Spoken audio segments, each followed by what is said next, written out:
From space, as we zoom into the map of India and Pakistan, we are reminded of a critical resource that binds these two nations: water.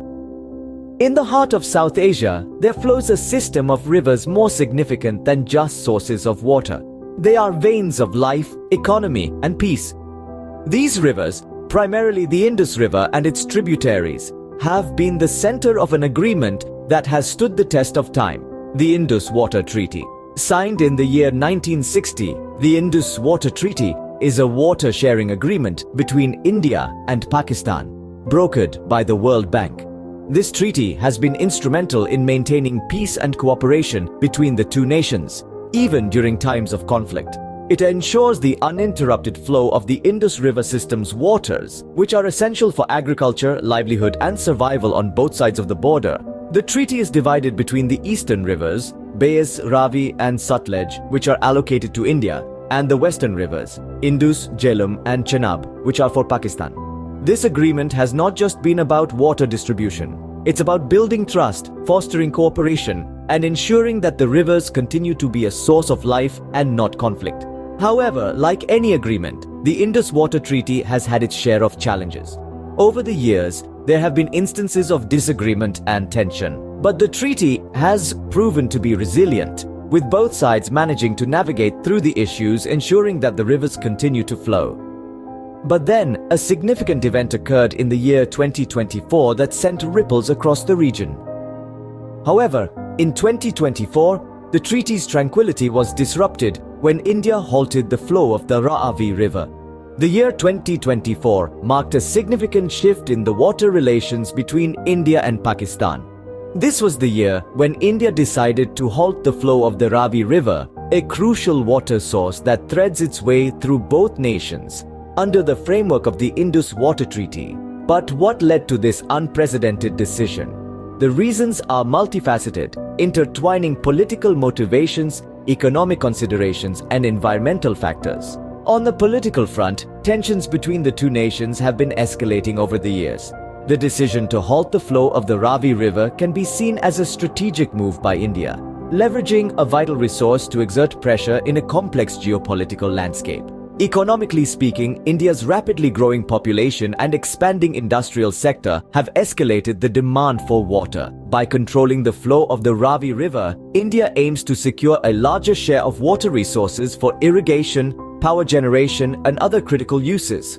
From an environmental perspective, the decision reflects concerns over water scarcity and climate change.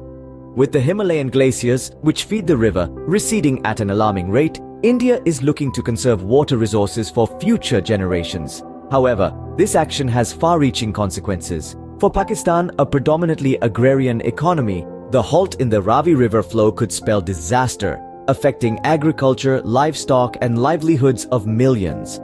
From an ecological viewpoint, altering the river's natural flow could disrupt ecosystems, endangering the region's rich biodiversity. Moreover, this action raises the risks of transboundary water conflicts, potentially destabilizing the region further. Despite the alarming outcomes, the halt of the Ravi River flow raised questions about the effectiveness and fairness of the Indus Water Treaty. It has brought to light the need for a more equitable, sustainable, and climate-resilient approach to shared water resources in the face of evolving geopolitical realities and environmental challenges. The halt of the Ravi River flow sparked a whirlwind of reactions. From the moment the news broke out, the international community was on its toes. The decision by India to halt the flow of the Ravi River had a ripple effect that was felt far and wide. Countries around the globe and international organizations alike were quick to weigh in on this historic move. The United Nations, being the global peacekeeper, called for dialogue and cooperation. They emphasized the importance of the Indus Water Treaty and how it has been a beacon of peaceful coexistence between India and Pakistan for over 60 years. The World Bank, on the other hand, expressed concerns about the potential for economic disruptions, given the critical role water plays in agriculture and industry. The response within the South Asian Association for Regional Cooperation was varied. While some members remained neutral, others expressed their support for either India or Pakistan, further complicating the dynamics within the association. Yet, it was the response from Pakistan that was the most anticipated. The halt of the Raavi River flow was seen by Pakistan as a breach of the Indus Water Treaty. This act, seen as aggressive by Pakistan, escalated tensions between the two nations to a significant degree. Protests broke out in various parts of Pakistan, and diplomatic talks were quickly organized to address the situation. The halt didn't just affect the political landscape but also had a profound impact on the lives of the people. Farmers who relied on the river for their livelihood were left in a state of uncertainty. The question of water security was suddenly thrust into the limelight, impacting millions of lives on both sides of the border. It's undeniable, the decision to halt the flow of the Ravi River had far-reaching implications.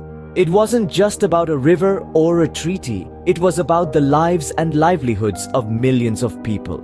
The halt not only strained the relations between India and Pakistan, but also raised concerns about the future of the Indus Water Treaty.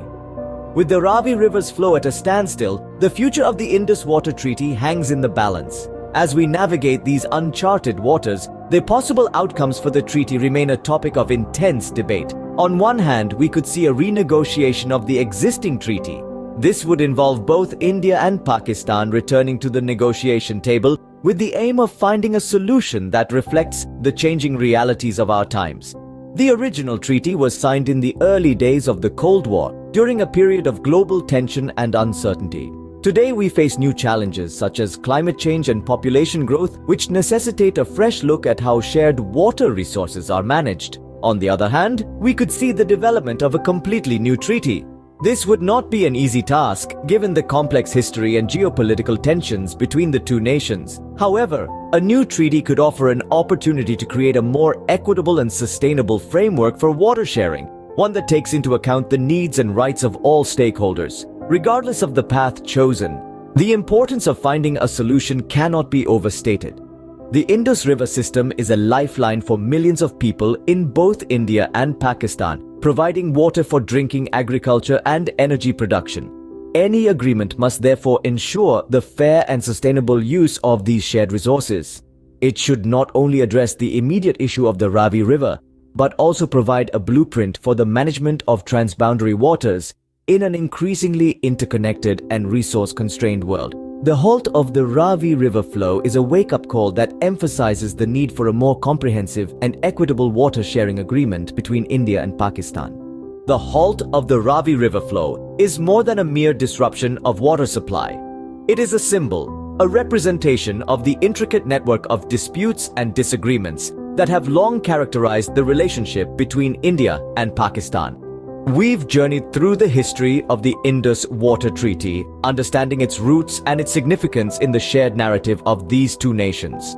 We've explored the decision made by India in 2024 to halt the flow of the Ravi River, a decision that has had far-reaching implications not just for the environment, but for the people whose lives are intertwined with the river's course. We've examined the responses to the halt, the ripple of reactions from the local communities affected to the international platforms where such decisions are scrutinized. We've seen the potential for conflict, but also for resolution, for the opportunity to address long-standing issues and work towards a sustainable future. Looking ahead, the future of the Indus Water Treaty hangs in the balance. But it is here, in the realm of uncertainty, that the possibility for change exists. It is here that we can envisage a new way forward. One that is forged through cooperation and negotiation, through understanding and respect for each other's needs and rights. The halt of the Ravi River is not the end of the story, but rather a pivotal chapter in an ongoing narrative. It is a call to action, a reminder of the importance of water resources and the need to manage them wisely, with foresight and responsibility. As we look at the map of India and Pakistan, we are reminded that water, a source of life, can also become a source of conflict. But with dialogue and understanding, a solution is always within